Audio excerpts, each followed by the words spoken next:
Assalamualaikum warahmatullahi wabarakatuh teman-teman semuanya. Perkenalkan, nama saya Stefano Nugraha dari IK09 dengan NIM 21962838. Di sini aku akan mempresentasikan sistem perfilman di Indonesia dengan mata kuliah Sistem Komunikasi Indonesia. Yang pertama, topik pertama di sini aku akan mengangkat apa itu kasus pelanggaran penyiaran film.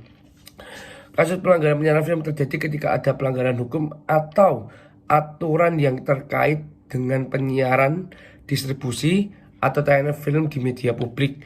Pelanggaran tersebut bisa melibatkan berbagai aspek seperti hak cipta, sensor, izin tayang, ketentuan lain dari pihak-pihak yang berwenang. Topik yang kedua, ciri kasus pelanggaran dalam penyiaran film. Di sini aku akan merangkum 5 hal contoh-contoh kasus yang melanggar penyiaran film. Yang pertama, penyiaran film tanpa izin atau hak pemegang hak cipta. Yang kedua, penyiaran film yang tidak sesuai dengan kategori yang ditentukan oleh badan sensor. Di sini aku akan menjabarkan lagi. Badan sensor ini akan mengkategorikan ada beberapa kelompok usia yang harus bisa menonton atau tidak bisa menonton. Di sini aku akan mengkategorikan ada 3 kelompok usia, yaitu ada film yang bisa ditonton di semua usia, ada film yang ditonton bisa 13 tahun ke atas, dan ada juga film yang bisa ditonton di 17 atau 18 tahun ke atas. Yang ketiga, ada pembajakan film dan penyebaran ilegal film tanpa izin dari pemilik hak cipta. Ya, contoh adalah pembajakan film. Di sini banyak contoh film di Indonesia. Kita ambil di Indonesia aja, 2023 yang sangat baru adalah Sosok Ketiga. Itu adalah film horor. Itu juga sangat banyak sekali pembajakan, baik pun di media sosial seperti di Twitter, di YouTube. Ketika film belum turun dari layar bioskop aja sudah tayang di Twitter atau pembajakan di Twitter maupun di YouTube. Itu adalah contoh-contoh pembajakan film tanpa meminta izin pada yang berwenang. Yang keempat, penyiaran film yang melanggar norma etika dan norma. Contoh pelanggaran film yang melanggar etika dan norma adalah seperti adanya unsur sara, kekerasan seksual, terus kekerasan fisik, terus mengandung norma-norma seperti menyinggung berbagai hal sistem. Itu yang tidak boleh ada dalam penyiaran film di Indonesia. Yang kelima adalah pelanggaran terhadap peraturan dan izin tayang yang telah ditentukan. Contoh dari lembaga LSF, Lembaga Sensor Film Indonesia, sudah memberikan izin atau waktu untuk penayangan film tersebut, dan itu tidak boleh dilanggar dan sesuai atas ketentuan yang ditentukan oleh LSF Indonesia. Yang topik ketiga adalah jenis kasus pelanggaran dalam penyiaran film. Berikut adalah beberapa kasus pelanggaran dalam penyiaran film. Ada 5 hal yang di sini, yaitu pelanggaran hak cipta, pelanggaran sensor, penyiaran ilegal, penyiaran film terlarang, dan pembajakan film. Di sini aku akan menjelaskan satu-satu, yaitu pelanggaran hak cipta. Apa sih itu pelanggaran hak cipta? Penyiaran atau distribusi film tanpa izin dari pemilik hak cipta. Yang kedua, pelanggaran sensor.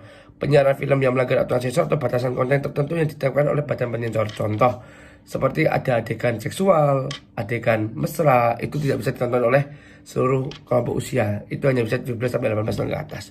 Yang ketiga adalah penyiaran ilegal. Penyiaran film secara ilegal tanpa memiliki izin tayang dari pihak berwenang. Yang keempat, penyiaran film terlarang. Penyiaran film yang dianggap mengandung kode ilegal atau merusak. Contoh, tidak bisa film-film yang tidak bisa mendidik, terus kekerasan seksual, sama lah. Terus unsur sara, itu yang tidak boleh tayang di Indonesia.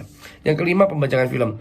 Menyebarkan film ilegal secara massal tanpa izin dari pemilik hak cipta. Ya, seperti yang saya omongkan di topik yang kedua adalah banyak sekali media-media sosial yang di Twitter, di YouTube yang sudah membajak film yang belum turun dari layar bioskop.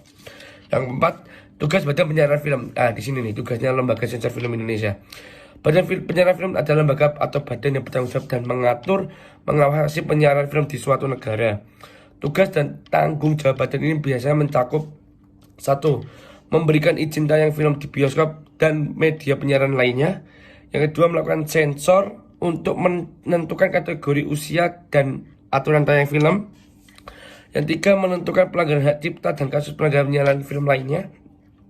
Yang keempat, mengawasi dan mengatur pembagian kuota film lokal maupun impor lokal di layar bioskop.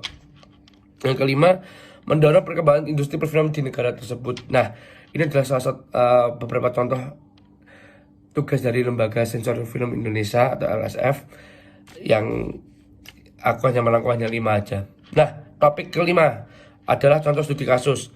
Contoh studi kasus dalam sistem perfilman di Indonesia adalah kasus pembajakan film di layanan streaming ilegal.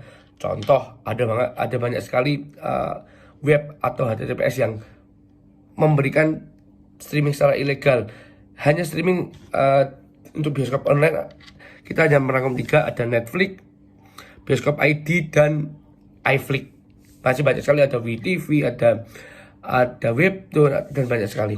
Nah, contoh studi kasus adalah studi kasus ini akan menggambarkan kasus pembajakan film yang terjadi di suatu negara, khususnya melalui layanan streaming ilegal di internet.